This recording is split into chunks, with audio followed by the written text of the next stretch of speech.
I think the case is rather clear as to what's wrong about our involvement in Vietnam. I think one of the major causes of riots in the past has been overpromising and underproducing. Let's not overpromise now.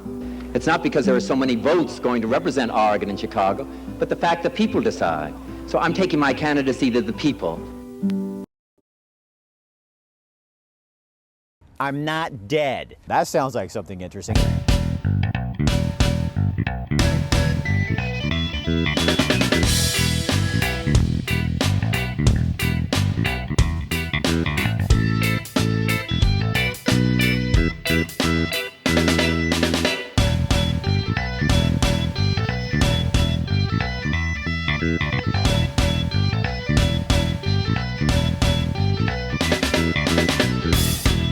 Next month, Oregonians will be asked to vote in the May primary to help decide the two candidates running for President of the United States. But a lot of Oregonians don't think their vote really matters because basically the two candidates are decided by the time we get our primary. In 1968, that was not the case. Oregon still had a significance in the vote in this country, and a lot of candidates came here to Eugene, Oregon to try to sway our vote. Photographer Bill Getz and a reporter named Steve Frank in 1988 looked back at 1968.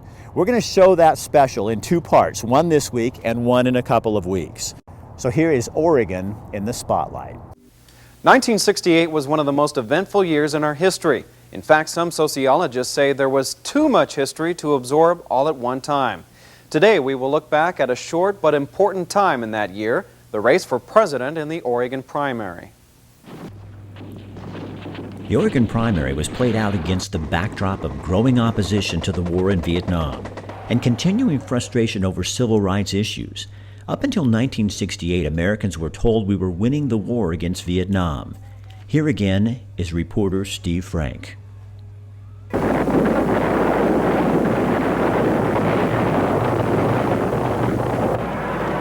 All that changed with the Tet Offensive in January. The Viet Cong shattered the Lunar New Year and attacked more than 100 cities. Suddenly, there was no safe place in Vietnam. The Viet Cong were defeated, but they had struck a psychological blow. A majority of Americans now turned against the war. The man leading the charge at the time was Minnesota Senator Eugene McCarthy. And the entire history of this war in Vietnam, no matter what we call it, has been one of continued error and of misjudgment. It wasn't a sudden war. It wasn't like Grenada or even the invasion of Cuba. It was, 20 years. It started with the French and went through Eisenhower and Kennedy and on into Johnson. And that you could conclude that the people who were running it didn't know what they were doing or where they were going. The Democratic lawmaker decided to take on his president, Lyndon Johnson. In the New Hampshire primary, McCarthy collected an unexpected 40% of the vote. And after McCarthy exposed Johnson's vulnerability, New York Senator Robert Kennedy entered the race. I am announcing today my candidacy for the presidency of the United States. I do not run for the presidency merely to oppose any man, but to propose new policies. I knew when Cy opened the store in 1978. 50 pounds of flour when we make the dough. It actually makes about 100 pounds of dough. We do this every day. Figure over 37 years, we probably made 13,000 batches of dough or more. It's the foundation of the pizza. Kind of the idea is you're just tightening it, getting the air out, no cracks, no holes in it. So from that 2-pound ball that had about a 6-inch diameter, we're taking it out to about 20 inches. Fresh ingredients. We make our dough, we grate our own cheese, we make our sauce, and I like to think that we make our pizzas with love. All right, that's 21 incher. Size matters. It's a great way to build relationships.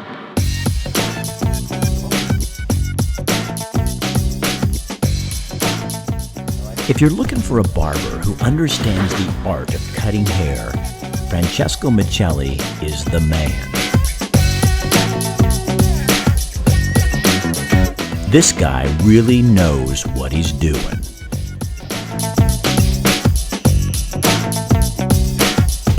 He takes his time, he understands his customer, and he knows what makes you look good.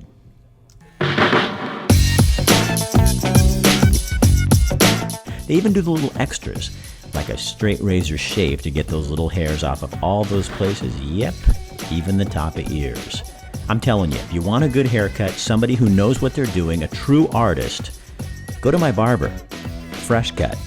Francesco Michelli. He's the man. 541-357-6903.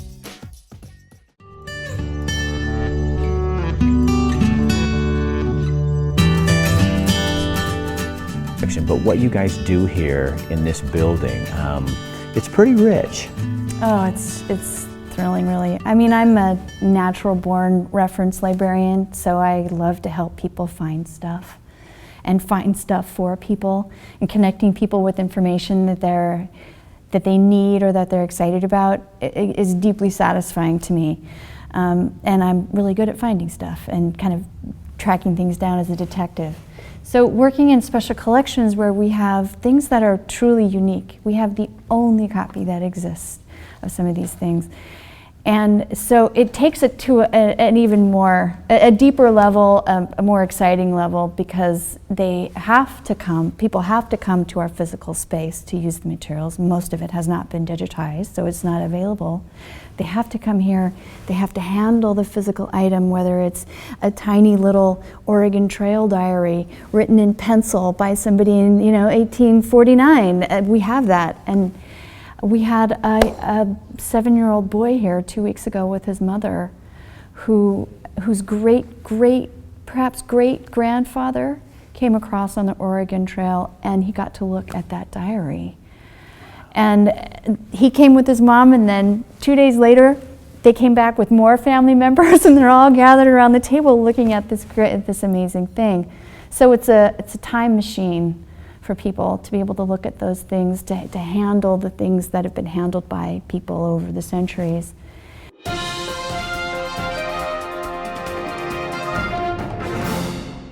The war divided Americans at home. Oregonians were no exception. There is incipient uprising in this country in opposition to this war, and it's going to get worse. This talk about sending over 100,000 to 200,000 more troops, you're going to create a very serious difficulty in this country if you people in the administration go through with that. It divided everybody. It was the most divisive thing that there could have been. It divided families, divided churches, it divided everything. It was a terrible period in our history. Now the President of the United States. Good evening, my fellow Americans. Johnson, now facing an unpopular war, troubles at home, and 2 challenges within his own party, gave up. I shall not seek, and I will not accept the nomination of my party for another term as your president. And I've seen the promised land. I may not get there with you, but I want you to know tonight that we as a people will get to the promised land.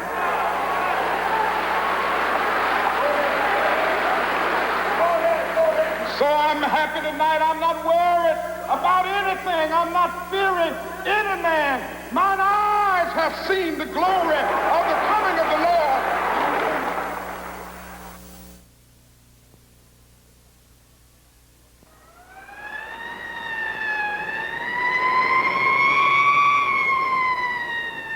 King's death sparked more rioting and alienation among blacks and the poor.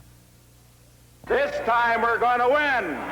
In the Republican presidential race, former Vice President Richard Nixon was running again and pledging to bring the country together. But many party leaders feared Nixon would be a loser. After all, he lost the presidency to John Kennedy and lost again in 1962 when he ran for governor of California.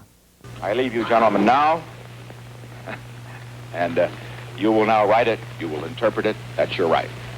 But as I leave you, I want you to know, just think how much you're going to be missing. You don't have Nixon to kick around anymore. Among those who were worried about Nixon were Governors Nelson Rockefeller of New York and Ronald Reagan of California. They felt if Nixon could not win at least 50% of the vote in the primaries, the party would reject him. But in 1968, Nixon backers presented him as the new Nixon. If people looking at me say that's a new Nixon, then all that I can say is, well, maybe you didn't know the old Nixon. Nixon won New Hampshire and a string of primaries, but Oregon was going to be tough. Nelson Rockefeller had won the state's primary 4 years before, and Oregon was in Ronald Reagan's backyard. Let's not just think in terms of what government can do, but let's think in terms of what private enterprise and individuals can do to provide the hope, to provide the reconciliation, to provide the job training, to provide the education which is essential if we get at the root cause of riots. Meantime, Vice President Hubert Humphrey had become the third Democratic presidential candidate, but he declined to run in any primary. We've had some very severe blows lately, and we've got to try to bind up these wounds. And if this means, quite frankly, if it means that I don't have the time for campaigning like an ordinary candidate, that's the way it'll have to be. Instead, Humphrey quietly gathered delegates in non-primary states while Kennedy and McCarthy hit the campaign trail.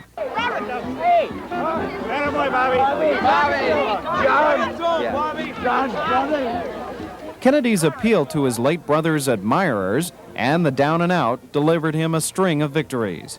Minorities and poor people voted for him in blocks. But Oregon would be different. People here were mostly affluent and educated, and minorities made up only a tiny fraction of the population. Kennedy came to Oregon to fight. He covered the state, visiting cities and towns from Ontario to Coos Bay. This is a terribly important primary, and I'm going to spend a great deal of time here. I think this election, 1968, we're going to be able to determine what direction we want the United States to move in. McCarthy would also travel Oregon extensively, and he was well organized and confident he could do well. I think the case is rather clear as to what's wrong about our involvement in Vietnam. And I think the case is rather clear as to what we ought to be doing about our problems here at home. It calls for some quiet and some restraint and a kind of backing off for a minute to look at America and to consider what we ought to be doing.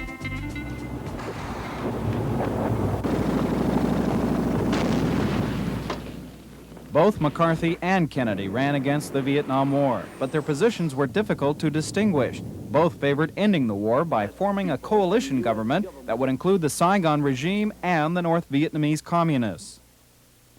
I've been saying I intended to stop the war, and I've been, I think, explaining how, by proceeding to negotiate a coalition government, or at least to be prepared to accept a coalition government.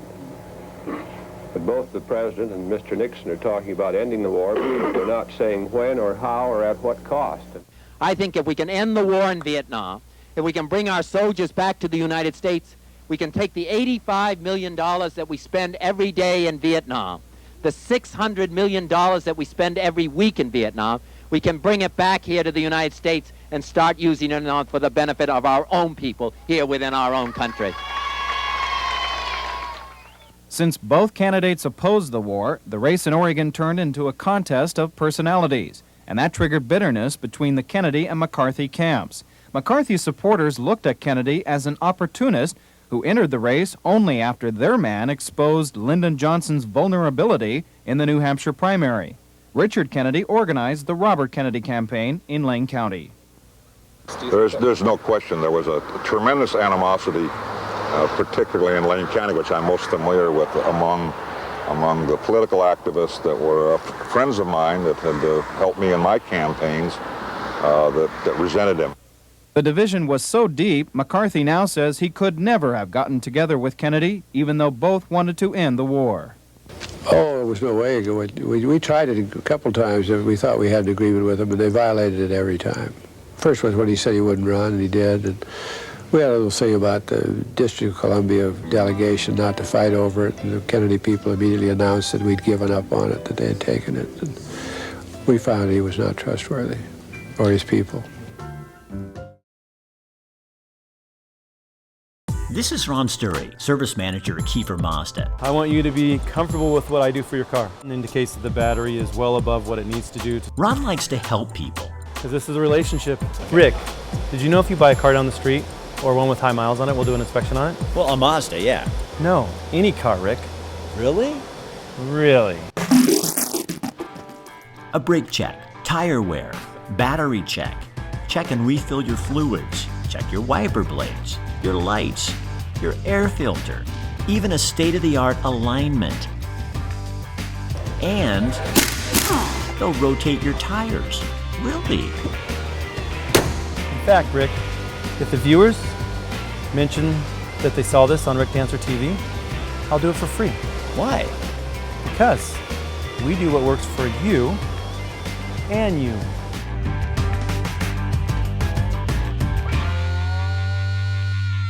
Yeah, you do need journalism because, you know, people, we live in an age where people have a lot of things going on, and there's a lot of different sources that are pulling away from their time schedules, and so they rely on us to be places and cover things that they can't get to. And it might be everything from a city council meeting with a hot topic, such as a sick leave or something like that. And so they depend on us to be there. When we're there all the time. Just over that hill in Springfield off of Mohawk Boulevard is our favorite Mexican food restaurant in all of Western Oregon, Ranchito Grill. And they do a lunch special every week, every day for $6.95, and it's a great deal. They also work with us to give away 2 free dinners once a month, and all you have to do is go into Abe, go have dinner, fill out your information, put it in the box that's under Rick Dancer TV. We draw a name every month, and this month the winner is Derek Langendorfer. So Derek Langendorfer, you are our winner. We will be contacting you, and for the rest of you, if you want the free dinners, you gotta go sign up. That's how it happens. Tell Abe we said hi. He likes to hear from us.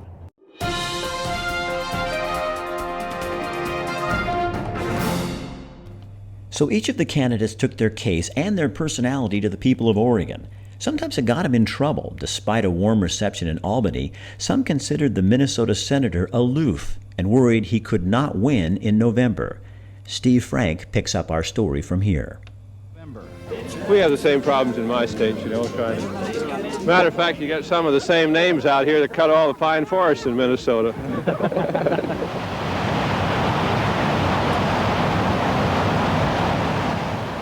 And Kennedy may have lost some votes when he took a dip into the Pacific Ocean south of Astoria. Some Oregonians felt Kennedy made a fool of himself when he stripped to his shorts and dipped into the cold waters. Bob Straub, then Oregon State Treasurer, was with Kennedy that day. He actually swam. I mean, he didn't jump in and jump out. He jumped in and swam and cruised around and waved at Ethel and then got out after a little bit.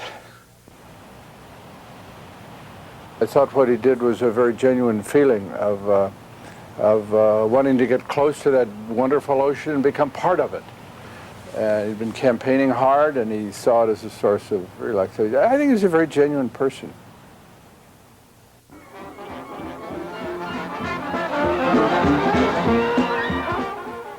Kennedy may have lost additional votes when he refused to debate McCarthy. In fact, Kennedy ignored McCarthy and focused on the man he thought would be his biggest challenge for the nomination, Hubert Humphrey. My chief opponent, the Vice President of the United States, says now we should have the politics of joy and the politics of happiness, that everything is well in the United States. First, I'd like to have him come into the state of Oregon and campaign on that basis. I think if he wants your votes, that he should come here and ask for your votes and tell you what he thinks about these matters. Humphrey did not campaign in Oregon. Instead, he worked quietly behind the scenes, gathering delegates in non-primary states. Just 2 days before the Oregon primary, McCarthy and Kennedy accidentally came within about 50 feet of each other at the Portland Zoo. Kennedy left the area quickly, and no words were exchanged. No, we didn't get that close. It was sort of, we saw each other. But I don't know why he sort of, we said he fled the zoo. But it was a strange performance.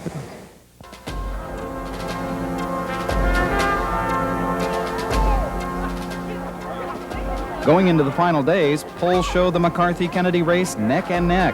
To drum up enthusiasm, Kennedy hired a train, named it the Beaver Express, and traveled down the Willamette Valley. It stopped at just about every town along the route. In Junction City, a large crowd turned out, and the next stop was Eugene. Kennedy campaign organizer Richard Kennedy. We were required to, told to have approximately 2,000 people at the railroad depot, another 2,000 to 3,000 on the streets between there and Hayward Field where he used to speak, and Hayward Field filled up. Once at Hayward Field, Kennedy spoke prophetically about the impact of the Vietnam War. All this is not to say that Vietnam is the last challenge that we will face abroad. That would be a terrible mistake if we thought that was true. It would be absolute nonsense. It is to say, however, that Vietnam is only Vietnam, that it will not settle the fate of Asia, and it will not settle the fate of America, much less the fate of the world. On April 26th, you will have the chance to help build a home like this for someone in our community through Habitat for Humanity. And you're going to build that house in 1 hour. I know that sounds crazy, but they did it last year with the help and support of a lot of people in this community. So here's what you do. On April the 26th from 7:30 to 8:30 in the morning at the Hilton Hotel, there'll be a breakfast. You show up and attend, and you're going to meet some people who are just going to blow you away. The family you're about to meet will explain to you why Habitat for Humanity is more than just a home. It's a lot more. I'm overwhelmed, excited. I'm just trying not to cry. This is really, really huge. Such an amazing event. And I just see so many different people I need to see and thank, and oh my gosh. Marion, you made it! Oh, thank you. When you really set your mind to something and you have goals, it's possible with hard work and dedication and responsibility if you just stick it out no matter how hard it is.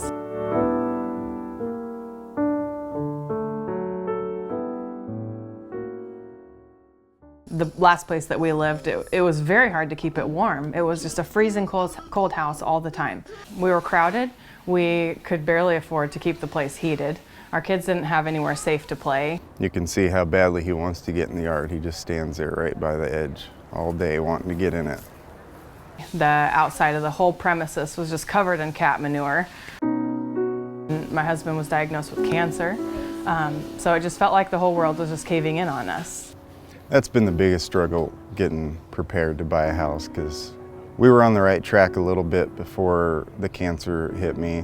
Every dime we had in savings had to go to that to get us back on to square one. Then we got accepted into Habitat, and from that day forward, things changed. We had hope. We knew that we were going to be taken care of.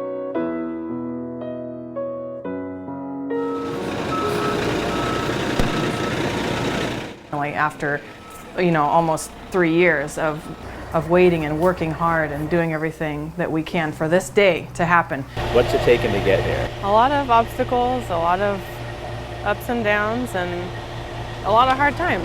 We've been through a lot in our life. And watching that foundation be poured was really amazing and very emotional for me, because it started. There's no turning back now, and it's a real thing. It's not just, oh, someday in the future. Like, it started, and that was a really neat day.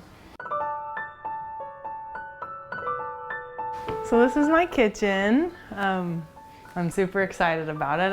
I'm in love with it. I love to cook here, and raising this wall with the 4 congregations.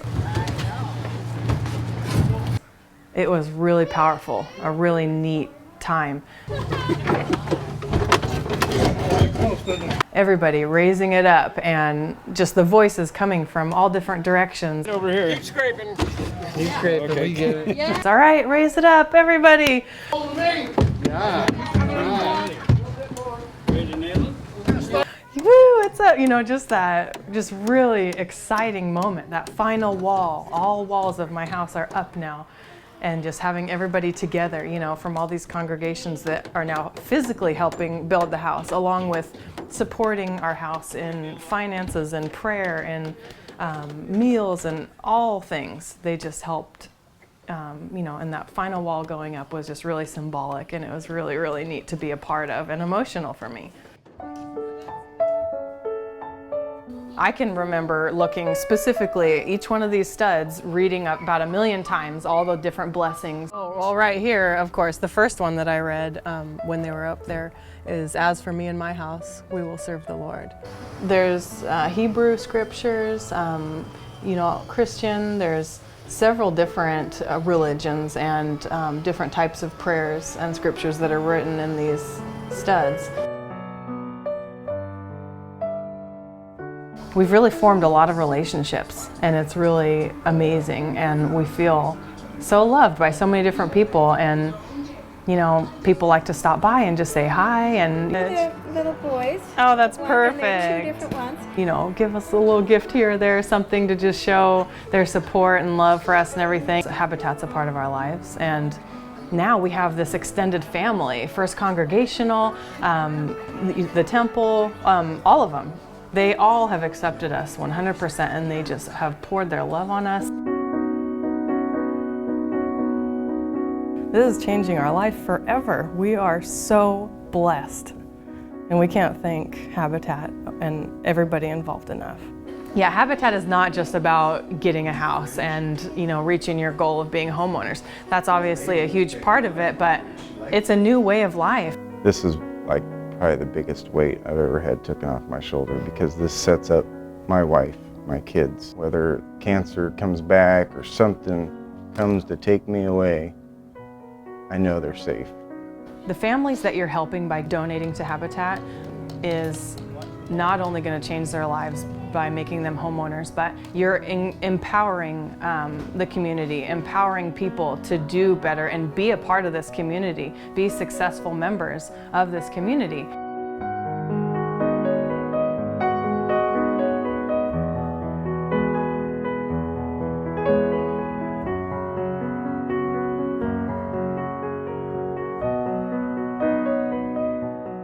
Hi, that's Rick Dancer.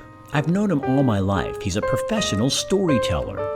Rick produces videos for businesses, nonprofits, anybody who needs to be heard. We all have a story, and that story is what makes us different from our competition. This is changing our life forever. But video producers don't understand how to find and then tell your story. Rick does understand and made his career out of his gift to go deep. We have heart. To find your story. There's a lot of problems in this world that affect a lot of people, but they thought this is something we can do something about. You know, childhood hunger is something that we can get together and we can do something about. To evoke emotion. I admire you though. You know why? Because you're tough. And you're kind. And you're a decent guy and you care about people. And provoke your clients to give you a call. Hey, business is all about relationship. Rick understands that. Don't settle for just another video.